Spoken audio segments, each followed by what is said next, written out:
आज हम बहुत सारे महत्वपूर्ण अंतर को देखेंगे, डिफरेंसेज को देखेंगे, विज्ञान के डिफरेंसेज को। तो देखिए, ये क्लास 10th के लिए इसमें है तारे और ग्रह में क्या अंतर है। तो देखिए, पहला है कि तारों का अपना प्रकाश होता है, जबकि ग्रह में देखिए, ग्रह सूर्य के प्रकाश के कारण चमकते प्रतीत होते हैं, अर्थात ग्रह में अपना प्रकाश नहीं होता। तारे टिमटिमाते हैं, जबकि ग्रह टिमटिमाते नहीं हैं। इसके बाद तीसरा देखिए, तारे 10 का पावर 22 है, यानी कि इसकी संख्या लगभग कही गई है कि 10 की पावर 22 है, जबकि ग्रह की संख्या 9। इसके बाद से फोर्थ है, ये आकार में बड़े होते हैं परंतु बहुत दूर होने के कारण छोटे दिखाई पड़ते हैं। कौन? तारे। लेकिन ग्रह जो है वह नज़दीक होते हैं हमसे, तो इसलिए ग्रह जो है तारों से काफ़ी छोटे होते हैं, लेकिन यह नज़दीक होने के कारण से हमें बड़ा दिखाई पड़ता है। अब हम नेक्स्ट देखते हैं। अब है वास्तविक और काल्पनिक प्रतिबिंब में क्या अंतर है। तो वास्तविक और काल्पनिक, काल्पनिक को ही कहते हैं कल्पित, कल्पित को ही कहते हैं आभासी, इसको वर्चुअल इमेज कहते हैं और इसको कहते हैं रियल इमेज, वास्तविक प्रतिबिंब। तो देखिए, पहला पॉइंट कि प्रकाश की किरणें परावर्तन के बाद जब किसी बिंदु पर मिलती है तब वह वास्तविक प्रतिबिंब बनता है। जबकि काल्पनिक में क्या है कि प्रकाश की किरणें यदि परावर्तन के बाद किसी बिंदु पर मिलती नहीं है परंतु उस बिंदु पर मिलती हुई दिखाई जाती है, यानी मिलती हुई प्रतीत होती है। प्रकाश के परावर्तन के बाद से अगर चाहे अपवर्तन के बाद से, इसमें दोनों चीज़ जोड़ सकते हैं। प्रकाश के परावर्तन या अपवर्तन के बाद अगर प्रकाश किरणें परावर्तित या अपवर्तित प्रकाश किरणें अगर मिलती हुई प्रतीत होती किसी बिंदु पर, तो वह क्या है? काल्पनिक या आभासी प्रतिबिंब है। जबकि दर्पण से परावर्तन के बाद और लेंस से अपवर्तन के बाद कोई प्रकाश किरणें, परावर्तित प्रकाश किरणें जहाँ पर मिलती है, अगर वास्तविक रूप से मिलती है तो उसे वास्तविक प्रतिबिंब कहते हैं। दूसरा है वास्तविक प्रतिबिंब को पर्दे पर उतारा जा सकता है, इसको स्क्रीन पर उतारा जा सकता है, जबकि काल्पनिक प्रतिबिंब को पर्दे पर नहीं उतारा जा सकता। तीसरा, वास्तविक प्रतिबिंब दर्पण के सम्मुख बनते हैं, इसका मतलब कि दर्पण के सामने बनते हैं, जबकि काल्पनिक प्रतिबिंब जो है दर्पण के पीछे बनता है। फोर्थ नंबर देखिए कि वास्तविक प्रतिबिंब हमेशा उल्टा होता है और काल्पनिक प्रतिबिंब हमेशा सीधा होता है। अब नेक्स्ट देखिए, उत्तल लेंस तथा अवतल लेंस में अंतर, कि उत्तल लेंस और अवतल लेंस में क्या अंतर है। तो देखिए, अगर हम उत्तल लेंस की अगर हम बात करते हैं तो उत्तल लेंस देखिए कैसा होता है। उत्तल मतलब उठल, देखिए दोनों तरफ से यह उठा हुआ है बीच में, दोनों किनारों की अपेक्षा। अवतल का मतलब हो गया धंसा हुआ, ठीक है ना, बीच में जो है धंसा हुआ, तो दोनों किनारों की अपेक्षा बीच में धंसा हुआ। तो देखिए, ये जो हो गया उत्तल लेंस हो गया और ये जो हो गया अवतल लेंस हो गया। चलिए अब देखते हैं इसमें कि उत्तल लेंस में कि यह बीच में मोटा तथा किनारे पर पतला होता है, और अवतल में देखिए पहला पॉइंट, यह बीच में पतला तथा किनारे पर मोटा होता है। दूसरा देखिए, इसमें किरणें संसरित होती है। संसरित होने का मतलब क्या? अभिसरित, कन्वर्ज, एक बिंदु पर मिलती है। इसमें अगर हम देखें तो देखिए, जो भी किरणें आएगी ना वह एक ही बिंदु पर आकर के अपवर्तन के बाद जो है, रिफ्रैक्शन के बाद एक बिंदु पर आकर के मिलती है, इसलिए इसको कहते हैं संसरित होना या अभिसरित होना, कन्वर्ज होना। जबकि इसमें जो किरणें हैं, अवतल लेंस में जो किरणें हैं वो क्या होती है? अपसरित होती है। अपसरित होने का मतलब क्या होता है, इस चीज़ को समझिए। अपसरित होने का मतलब होता है छितर जाना, स्कैटर्ड हो जाना, डाइवर्ज होना। देखिए, ये ऐसे जा रही है, उत्तल में क्या था? एक जगह इकट्ठा हो रही थी। अवतल में देखिए तो ये इस तरह से क्या हो रहा है, यह इस तरह से जो है ना फैल रहा है, इसी को कहते हैं अपसरित होना, डाइवर्ज होना। इसलिए उत्तल लेंस में क्या होता है? प्रकाश किरणें जो है ना अभिसरित होती है, एक ही जगह पर, एक ही जगह पर, एक ही जगह पर आकर के इकट्ठा होती है, इसको कहते हैं अभिसरण, और इसलिए उत्तल लेंस को अभिसारी लेंस कहा जाता है। जबकि हम बात करते हैं इसका अवतल लेंस का, तो अवतल लेंस में क्या होता है कि प्रकाश की किरणें फैल जाती है, अपवर्तन के बाद से छितर जाती है, तो इसलिए इसको कहते हैं डाइवर्जिंग। तो यह चूँकि अपसरित करती है, डाइवर्ज करती है, इसलिए अपसारी लेंस कहते हैं इसको, डाइवर्जिंग लेंस। तो ये ऑब्जेक्टिव में भी पूछा जाता है। अब है इसमें कि उत्तल लेंस जो है वास्तविक तथा आभासी अर्थात काल्पनिक दोनों प्रतिबिंब बनाता है, जबकि अवतल लेंस में क्या है? केवल आभासी प्रतिबिंब बनता है, मतलब काल्पनिक वर्चुअल इमेज बनता है केवल।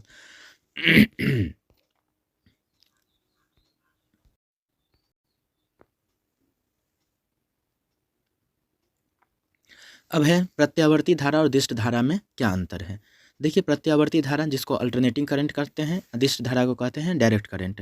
देखिए, प्रत्यावर्ती धारा में पहला पॉइंट, धारा का मान तथा दिशा समय के साथ बदलते रहता है। धारा का मान तथा दिशा समय के साथ बदलते रहता है, जबकि इसमें जो है दिष्ट धारा में वह केवल धारा का मान बदलता है, अर्थात दिष्ट धारा एक ही दिशा में बहती है, इसमें जो है दिशा परिवर्तन नहीं होता है, केवल धारा का मान, जो कि इसमें प्रत्यावर्ती धारा में, अल्टरनेटिंग करंट में क्या होता है, धारा का मान भी बदलता है और दिशा भी बदलता है।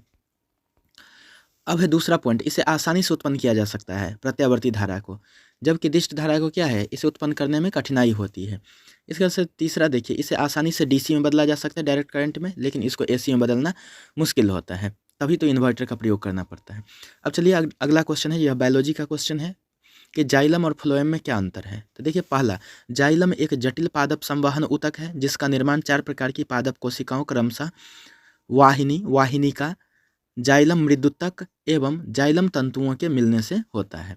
जबकि फ्लोएम जो है एक जटिल संवहन ऊतक है जिसका निर्माण 4 प्रकार की कोशिका समूहों क्रमशः चालनी नली, इसके बाद सखी कोशिका यानी शाखित कोशिका, फ्लोएम मृदुतक एवं फ्लोएम तंतु के मिलने से बना होता है। एक पॉइंट और भी आप सुन लीजिए, ठीक है ना, जो आप लिख लीजिएगा कि यह जो है जल संवाहक ऊतक है, जाइलम से जल संवाहक, और फ्लोएम फल अर्थात खाद्य पदार्थों का संवाहक।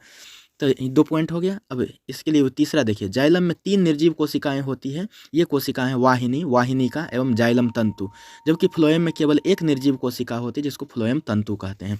तो इस तरह से जाइलम फ्लोएम में अंतर हमको पता चल गया। पहला क्या कि जाइलम जो है जल लेकर के यानी जल संवाहक ऊतक, और फ्लोएम फल संवाहक अर्थात खाद्य पदार्थों का संवहन करता है, खाद्य संवाहक ऊतक हो गया फ्लोएम। इसके बाद से 2 पॉइंट यहाँ पर है, 3 पॉइंट इस तरह से आप नोट कर लीजिएगा।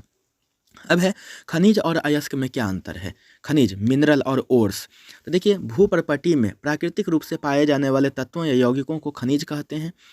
और देखिए अयस्क में कि वे खनिज जिनसे धातुएं आसानी से तथा कम खर्च में प्राप्त की जा सकती है उसे अयस्क कहते हैं। इसका दूसरा पॉइंट देखिए खनिज का, सभी खनिजों में धातु की प्रतिशत मात्रा एक समान नहीं होती है। दूसरा देखिए इसमें अयस्क में सभी अयस्कों में धातु की प्रतिशत मात्रा पर्याप्त होती है, तभी तो उससे धातु का निष्कर्षण होता है। तीसरा है खनिजों से धातु का निष्कर्षण नहीं हो सकता, जबकि सभी अयस्कों से धातु का निष्कर्षण हो सकता है, मेटल का एक्सट्रैक्शन हो सकता है।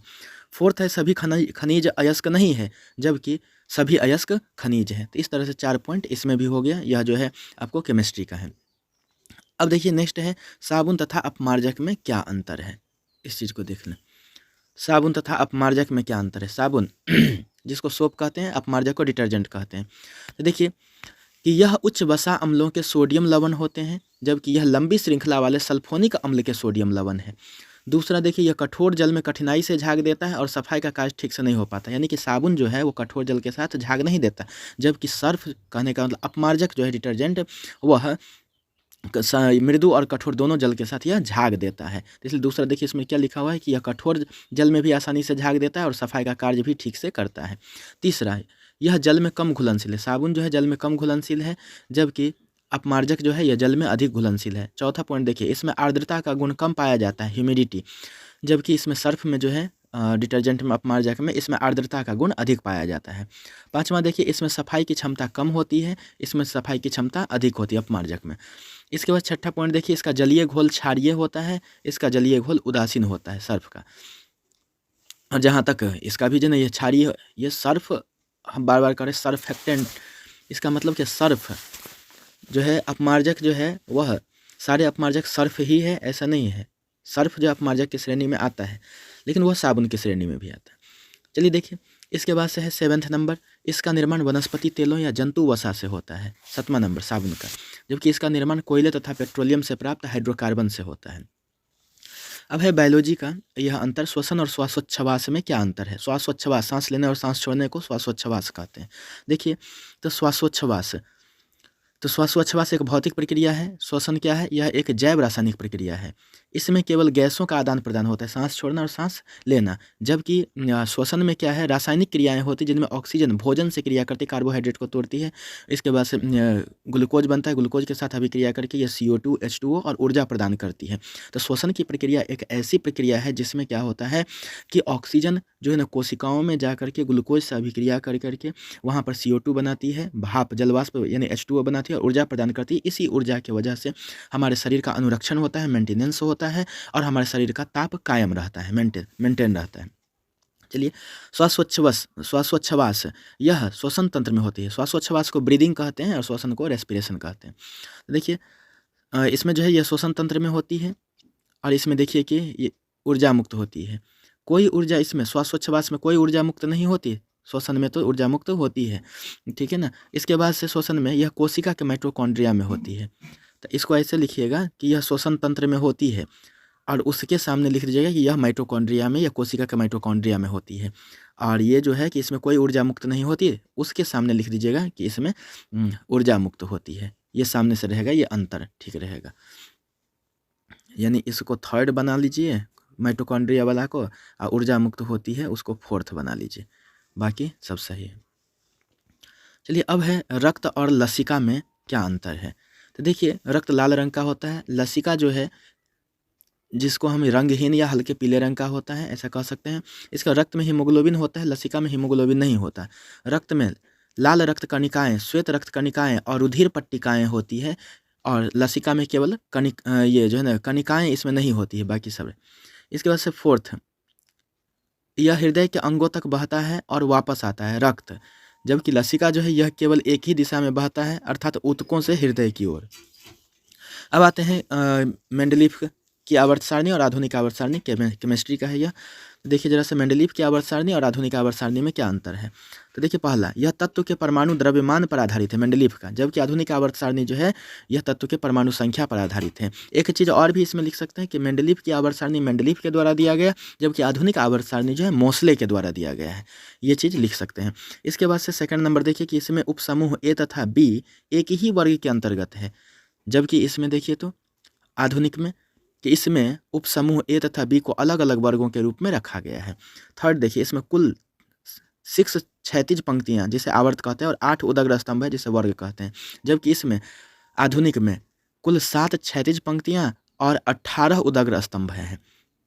इसका चौथा, इसमें अक्रिय गैस का स्थान नहीं है मेंडलीफ की आवर्त सारणी में, जबकि आधुनिक आवर्त सारणी में वह क्या है अक्रिय गैस का स्थान है और 18वें समूह में इसको रखा गया है, 18th ग्रुप में। इसके बाद से मेंडलीफ की आवर्त सारणी में जो ना कई दोष हैं, और इसमें आधुनिक आवर्त सारणी में लगभग सभी दोष दूर हो गए हैं, फिर भी कुछ दोष अभी भी इसमें है आधुनिक आवर्त सारणी में हाइड्रोजन के स्थान को लेकर के। चलिए अब है नेक्स्ट क्वेश्चन कि अवतल दर्पण और उत्तल दर्पण में क्या अंतर है। अवतल दर्पण और उत्तल दर्पण, तो देखिए अवतल दर्पण की अगर हम बात करते हैं, देखिए अगर हम अवतल दर्पण की बात करते हैं तो अवतल दर्पण ऐसा होता है, अवतल जिसका परावर्तक सतह धंसा हुआ रहे, और उत्तल जिसका परावर्तक सतह उठा हुआ रहे। ये जो सतह है इस साइड से, इसमें लेफ्ट साइड से, वह क्या है एकदम चिकना सतह है, ठीक है ना। इसी को परावर्तक सतह रिफ्लेक्टिंग सरफेस कहते हैं। यह उठा हुआ है तो यह उत्तल, और अवतल में क्या है परावर्तक सतह धंसा हुआ है, तो इसलिए इसको क्या कहते हैं हम लोग अवतल। तो यह अवतल हो गया और यह उत्तल हो गया। अब देखते हैं,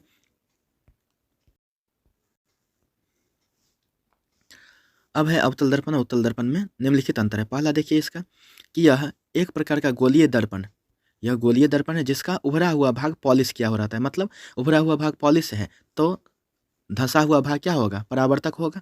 इसी तरह से उत्तल दर्पण में अगर हम देखें, जैसे देखिए इसको ऐसे, जैसे मैंने बताया कि यहाँ पर देखिए यह अवतल है तो इसका उभरा हुआ भाग पॉलिश किया हुआ है, ठीक है, और जबकि यहाँ पर देखिए तो धंसा हुआ भाग परावर्तक है, यह धंसा हुआ भाग है परावर्तक है, तो ये हो गया अवतल दर्पण। अब हम उत्तल दर्पण की बात करते हैं तो उत्तल दर्पण में क्या है, धंसा हुआ भाग पॉलिश किया हुआ है और उभरा हुआ भाग यानी परावर्तक भाग जो है वह उभरा हुआ है, यह परावर्तक भाग हो गया जो उभरा हुआ है। चलिए देखते हैं, तो देखिए यह एक प्रकार का गोलीय दर्पण जिसका उभरा हुआ भाग पॉलिश किया हुआ रहता है, जबकि उत्तल दर्पण क्या है, एक प्रकार का गोलीय दर्पण जिसका भीतरी भाग पॉलिश किया हुआ रहता है, यानी धंसा हुआ भाग पॉलिश किया रहता है, उभरा हुआ भाग क्या होता है परावर्तक होता है। दूसरा देखिए इसमें प्रायः वास्तविक प्रतिबिंब बनता है। अवतल दर्पण में प्रायः एक ही केस है जहाँ पर वह काल्पनिक प्रतिबिंब बनता है, नहीं तो हमेशा वास्तविक बनता है, जबकि उत्तल दर्पण में हमेशा काल्पनिक प्रतिबिंब ही बनता है। इसका अवतल दर्पण में देखिए इसका उपयोग टॉर्च, गाड़ी की हेडलाइट आदि में परावर्तक सतह के रूप में होता है, जबकि इसका जो है वाहनों के साइड मिरर के रूप में या पश्च दृश्य दर्पण के रूप में, इसका रियर व्यू मिरर के रूप में इसका यूज होता है उत्तल दर्पण का। तो यह भी क्वेश्चन है कि अवतल दर्पण के दो उपयोगों को लिखें, तो आप लिख सकते हैं यहाँ से भी। और इसके बाद से उत्तल दर्पण का प्रयोग जो है वाहनों के साइड मिरर के रूप में क्यों किया जाता है, क्योंकि उत्तल दर्पण हमेशा किसी वस्तु का जो है सीधा और छोटा प्रतिबिंब बनाता है। साथ ही साथ उत्तल दर्पण का विस्तृत दृष्टि क्षेत्र होता है, जिसके वजह से वाहन चालक अपने पीछे बहुत बड़े क्षेत्र में आ रहे वाहनों को आसानी से देख सकता है और आसानी से वाहन चालन कर सकता है। इसलिए वाहनों के साइड मिरर के रूप में उत्तल दर्पण का प्रयोग किया जाता है। इसलिए देखिए गाड़ी के जो साइड में जो है ना ये लगा हुआ रहता है मिरर, जो बहुत बड़े क्षेत्र का जो है ना उसमें कैप्चर होते रहता है। चलिए अब हम देखते हैं केमिस्ट्री का है यह कि रासायनिक गुणों के आधार पर धातु और अधातु में क्या अंतर है। तो देखिए धातुएं विद्युत धनात्मक होती है जबकि अधातुएं विद्युत ऋणात्मक होती है। इसके बाद धातुएं ऑक्सीजन के साथ अभिक्रिया करके क्षारीय धातु ऑक्साइड बनाती है जो यहाँ है, और अधातुएं ऑक्सीजन के साथ अभिक्रिया करके अम्लीय ऑक्साइड बनाती है। SO2 CO2 अम्लीय ऑक्साइड है, जबकि MgO CO जो है ना वो क्या है, क्षारीय ऑक्साइड है। तीसरा देखिए धातुओं के ऑक्साइड जल में घुलकर क्षार बनाते हैं, अधातुओं के ऑक्साइड जल में घुलकर अम्ल बनाते हैं। धातुएं जल से अभिक्रिया कर धातु के ऑक्साइड या हाइड्रोक्साइड एवं हाइड्रोजन गैस बनाती है, जबकि अधातुएं जल के साथ अभिक्रिया नहीं करती है। धातुएं अम्ल से अभिक्रिया कर हाइड्रोजन गैस बनाती है, जैसे देख सकते हैं यहाँ पर हाइड्रोजन गैस। अधातुएं अम्ल से अभिक्रिया कर हाइड्रोजन गैस नहीं बनाती है। एक रिएक्शन के माध्यम से यहाँ दिखाया गया है। ये था रासायनिक गुणों के आधार पर धातु अधातु में अंतर। अब हम देख रहे हैं भौतिक गुणों के आधार पर धातु अधातु में अंतर। तो देखिए धातु में इसमें आघात वर्ध्यता का गुण, यानी कि चोट देने पर, इस पर प्रहार करने पर यह क्या होता है, फैलता है। जैसे लोहे को गर्म करके अगर चोट दिया जाता है तो वो पसरता है, फैलता है, तो इसी को कहते हैं आघात वर्ध्यता, चोट सहने की क्षमता जिसको कहते हैं। और अधातु जो है इसमें ये आघात वर्ध्यता का गुण नहीं पाया जाता, मैलिएबिलिटी का प्रॉपर्टी इसमें नहीं पाया जाता। इसके बाद से धातुओं में चालकता का गुण पाया जाता है, अधातुओं में चालकता का गुण नहीं पाया जाता है। इसके बाद से धातुओं में विशेष प्रकार की चमक होती है, धातुओं में विशेष प्रकार की चमक नहीं होती है। इसके बाद से धातुएं ध्वनिक होती है, ये सोनोरस होती है, अधातुएं ध्वनिक नहीं होती है। धातुएं जो है ना प्रायः ठोस अवस्था में पाई जाती है, अधातुएं जो है वह ठोस, द्रव, गैस जो है ना। तो ये सब तरह की चीज़ें जो है ना हम इसमें और भी पॉइंट्स जोड़ करके लिख सकते हैं। चलिए अब आगे है वायवीय और अवायवीय श्वसन में क्या अंतर है। यह बायोलॉजी का है। वायवीय और अवायवीय, वायवीय श्वसन को हम ऑक्सी श्वसन भी कहते हैं या एरोबिक रेस्पिरेशन भी कहते हैं, एरोबिक श्वसन भी। अवायवीय को हम अनॉक्सी श्वसन भी कहते हैं और एनारोबिक श्वसन भी कहते हैं। तो देखिए इस नाम से यह अनेक नाम से यह पूछा जा सकता है, वायवीय श्वसन और अवायवीय श्वसन है यहाँ पर। इसी को ऑक्सी और अनॉक्सी में पूछा जा सकता है, इसी को एरोबिक और एनारोबिक में पूछा जा सकता है अंतर। तो पहला देखिए वायवीय क्रिया ऑक्सीजन की उपस्थिति में होती है वायवीय श्वसन, जबकि अवायवीय जो है ऑक्सीजन की अनुपस्थिति में होती है। इसके बाद से देखिए वायवीय श्वसन का दूसरा पॉइंट, यह क्रिया कोशिका के जीव द्रव्य एवं माइटोकॉन्ड्रिया दोनों में पूर्ण होती है, जीव द्रव्य और इसमें माइटोकॉन्ड्रिया दोनों में, जबकि यह केवल जो है जीव द्रव्य में ही पूर्ण होती है। अब हम देखते हैं आगे एक कोशिक जीवों और बहुकोशिक जीवों में जनन में अंतर। अब देखिए पहला एक कोशिक जीवों में इसमें अलैंगिक प्रकार का जनन होता है, ठीक है ना, जबकि इसमें जो है लैंगिक प्रकार का, इसमें सेक्सुअल रिप्रोडक्शन, इसमें असेक्सुअल रिप्रोडक्शन। दूसरा है एक कोशिक जीवों में डीएनए की प्रतिकृति नहीं होती, इसमें डीएनए रेप्लिकेशन नहीं होता, जबकि बहुकोशिक जीवों में डीएनए की प्रतिकृति होती है, डीएनए रेप्लिकेशन होता है। ये प्रतिकूल परिस्थितियों में मर जाते हैं एक कोशिक जीव, जबकि बहुकोशिक जीव जो है प्रतिकूल परिस्थितियों में जीवित रहते हैं। हम लोग बहुकोशिक जीवों के अंतर्गत आते हैं। अब केमिस्ट्री का एक यहाँ पर अंतर है कि धोबिया सोडा और बेकिंग सोडा। धोबिया सोडा मतलब धोवन सोडा, जिसको हम वॉशिंग सोडा कह सकते हैं, और यह बेकिंग सोडा खाने वाला सोडा में क्या अंतर है। देखिए धोबिया सोडा का रासायनिक नाम सोडियम कार्बोनेट डेकाहाइड्रेट है, ये है Na2CO3 10H2, जबकि बेकिंग सोडा का रासायनिक नाम जो है सोडियम बाइकार्बोनेट NaHCO3 है। ऑब्जेक्टिव में इसका फॉर्मूला भी पूछा जाता है। इसके बाद से देखिए धोबिया सोडा का उपयोग कांच, साबुन एवं कागज उद्योग में होता है, जबकि बेकिंग सोडा का उपयोग जो है वह खाने में होता है, किचन में जो है वो खास्ता बनाने के लिए, ठीक है ना, क्रिस्पी बनाने के लिए, और इसका प्रयोगशाला में जो है अभिकर्मक आग बुझाने के लिए, क्योंकि जो अग्निशामक होता है, फायर एक्सटिंग्विशर होता है, उसमें इसका यूज किया जाता है, और यह CO2 बनाने के काम आता है इसके वजह से। तो बेकिंग सोडा और धोबिया सोडा में अंतर हो गया। अब है बायोलॉजी का एक अंतर, स्वपरागन और परपरागन में क्या अंतर है। स्वपरागन यानी वह परागन, वह पॉलिनेशन जो स्वयं हो जाता है। देखिए स्वपरागन, तो परागकण उसी फूल के या उसी पौधे के किसी दूसरे फूल के वर्तिकाग्र पर पहुंचते हैं परागकण, तो उसको कहते हैं हम स्वपरागन। पर परागन क्या है, एक परागन की वह प्रक्रिया जिसमें परागकण किसी दूसरे पौधे के फूल के वर्तिकाग्र पर पहुंचते हैं, तो उसको कहते हैं परपरागन। स्वपरागन में परागकणों के नष्ट होने की संभावना कम होती है, क्योंकि एक ही फूल के पराग जो है वह उसी फूल पर या उसी पौधे के अन्य फूल के वर्तिकाग्र पर जा कर के बैठ जाते हैं। वर्तिकाग्र उसका जो है स्त्री या मादा भाग होता है और पराग जो है वह नर भाग से निकला हुआ चीज़ है। तो इसलिए क्या होता है, स्वपरागन में क्या होता है, पराग कणों के नष्ट होने की संभावना कम होती है, जबकि इसमें पर परागन में क्या होता है, पराग कणों के नष्ट होने की संभावना अधिक होती है। अब चलते हैं बायोलॉजी का एक और है, धमनी और शिरा में क्या अंतर है। तो देखिए धमनी और शिरा, तो हृदय से अंगों की ओर जाने वाली रक्त वाहिनी को धमनी कहते हैं, जबकि अंगों से हृदय की ओर आने वाली रक्त वाहिनी को शिरा कहते हैं। और यही वजह है कि धमनी में जो है शुद्ध रक्त बहता है और शिरा में अशुद्ध रक्त, क्योंकि हृदय से कोशिकाओं तक अगर पहुंचती है रक्त तो वो धमनी लेकर के जाता है शुद्ध रक्त, और शिराओं से अशुद्ध रक्त। शुद्ध रक्त का मतलब और अशुद्ध रक्त का मतलब क्या होता है, रक्त में उपस्थित हीमोग्लोबिन जब ऑक्सीजन से अभिक्रिया करके वह ऑक्सी हीमोग्लोबिन हो जाता है, कोशिकाओं तक जाता है, ऊर्जा प्रदान करता है, कोशिकाओं में बनने वाले कार्बन डाइऑक्साइड को फिर से वह रक्त वह लेकर के आता है फेफड़ा तक। तो वहाँ पर अगर हम देखते हैं कि यह कार्बन डाइऑक्साइड जब हीमोग्लोबिन से मिलता है तो उसको कार्बोक्सी हीमोग्लोबिन कहते हैं। तो कार्बोक्सी हीमोग्लोबिन को हम अशुद्ध रक्त कहते हैं और ऑक्सी हीमोग्लोबिन युक्त रक्त को क्या कहते हैं, शुद्ध रक्त कहते हैं। तो यही चीज़, तो हृदय से अंगों की ओर जाने वाली रक्त वाहिनी को धमनी कहते हैं और अंगों से हृदय की ओर आने वाली रक्त वाहिनी को शिरा कहते हैं। धमनी में रक्त का बहाव हृदय से अंग की ओर होता है, जबकि शिरा में रक्त का बहाव क्या है शिरा में रक्त का बहाव अंग से हृदय की ओर होता है। ठीक है। इसके बाद से धमनी की आंतरिक भित्ति मोटी, पेशीय तथा लचीली होती है और शिरा की आंतरिक भित्ति पतली होती है। एक पॉइंट आपको यह भी लिख लेना है कि धमनी में शुद्ध रक्त बहता है और शिरा में अशुद्ध रक्त बहता है। हो गया। अब चलते हैं खनिज और अयस्क में, फिर से आ गया खनिज और अयस्क। तो भूपर्पट्टी में प्राकृतिक रूप से पाए जाने वाले तत्वों और यौगिकों को खनिज कहते हैं, और अयस्क में देखिए कि वे खनिज जिनसे धातुओं को आसानी से तथा कम खर्च में प्राप्त किया जा सकता है अयस्क कहलाता है। खनिज, सभी खनिजों में धातु की मात्रा एक समान नहीं होती और सभी अयस्कों में धातु की प्रतिशत मात्रा पर्याप्त होती है जिससे धातु को निकाला जा सकता है। अब है नेक्स्ट क्वेश्चन, देखिए श्वसन और दहन। अब है श्वसन और दहन में क्या अंतर है। तो श्वसन एक स्वजैव नियंत्रित प्रक्रम है, श्वसन स्वजैव, ठीक है ना, किसी जीव के द्वारा अपने आप नियंत्रित, जबकि दहन जो है एक अनियंत्रित प्रक्रम है। श्वसन एक मंद प्रक्रिया है, दहन एक तीव्र प्रक्रिया है। अब है वाष्पोत्सर्जन और स्थानांतरण।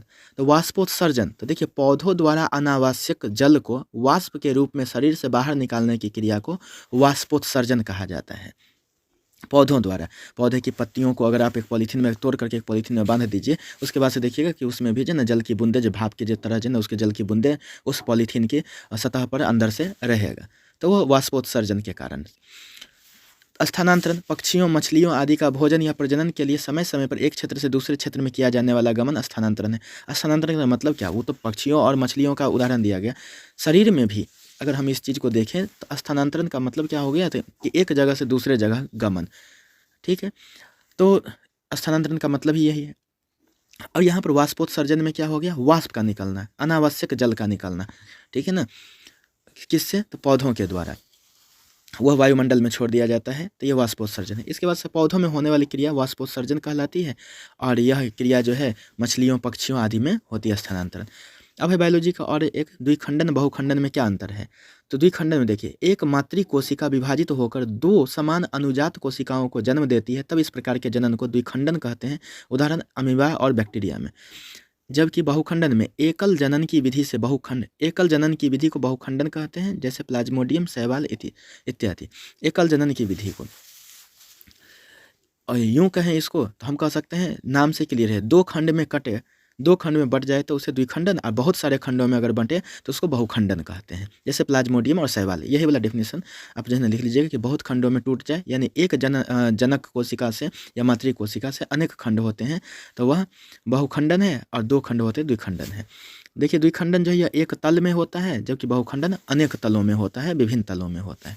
अब है लैंगिक जनन और अलैंगिक जनन में अंतर। तो देखिए लैंगिक जनन में इसमें दो भिन्न लिंग वाले जीव भाग लेते हैं, नर और मादा। अलैंगिक में क्या है, इसमें एक ही जीव भाग लेता है, यानी एक ही लिंग भाग लेता है। लैंगिक जनन का दूसरा पॉइंट देखिए, इसमें युग्मक का संयोग होता है, नर युग्मक मादा युग्मक का संयोग होता है, इसमें युग्मक का संयोग नहीं होता अलैंगिक में। इसके बाद से लैंगिक में क्या है, इसमें युग्मनज का निर्माण होता है, जाइगोट का निर्माण होता है, इसमें जाइगोट का निर्माण नहीं होता है, युग्मनज का निर्माण नहीं होता है। अब है अगला प्रश्न कि विद्युत चुंबक और अस्थायी चुंबक में क्या अंतर है? तो समझते हैं जरा सा। देखिए विद्युत चुंबक है, एक अस्थायी चुंबक है, टेम्पररी चुंबक है, टेम्पररी मैग्नेट है। और यह जो है अस्थायी चुंबक जो है वह क्षर चुंबक है और यह अस्थायी चुंबक है। इसके बाद से विद्युत चुंबक है, यह प्रबल चुंबकीय बल लगा सकता है। अस्थायी चुंबक है, इसका आकर्षण बल कमजोर होता है।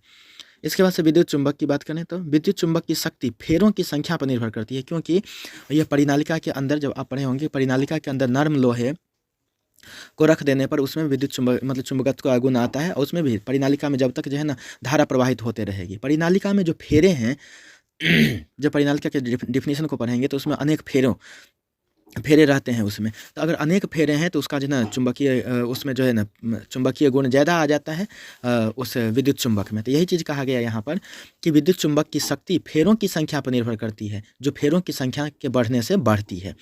ठीक है ना। तो परिनालिका में अगर फेरों की संख्या बढ़ेगी तो विद्युत, स्वाभाविक सी बात है कि वहाँ पर चुंबकीय क्षेत्र ज़्यादा उत्पन्न होगा, इसलिए ज़्यादा चुंबकत्व का गुण रहेगा उस नर्म लोहे में।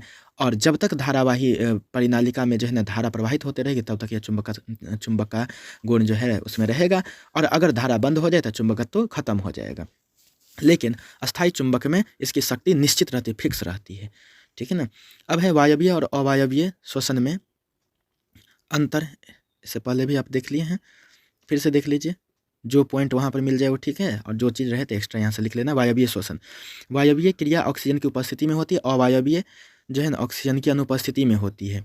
दूसरा, यह क्रिया कोशिका के जीव द्रव्य एवं माइटोकॉन्ड्रिया दोनों में पूर्ण होती है, जबकि अवायवीय जो है यह क्रिया केवल जीव द्रव्य में ही पूर्ण होती है। तीसरा है, यह क्रिया में ग्लूकोज का पूर्ण ऑक्सीकरण होता है वायवीय में, जबकि अवायवीय में ग्लूकोज का अपूर्ण ऑक्सीकरण होता है। और इसलिए तो इसमें CO2, एथेनॉल और ये लैक्टिक एसिड का निर्माण होता है।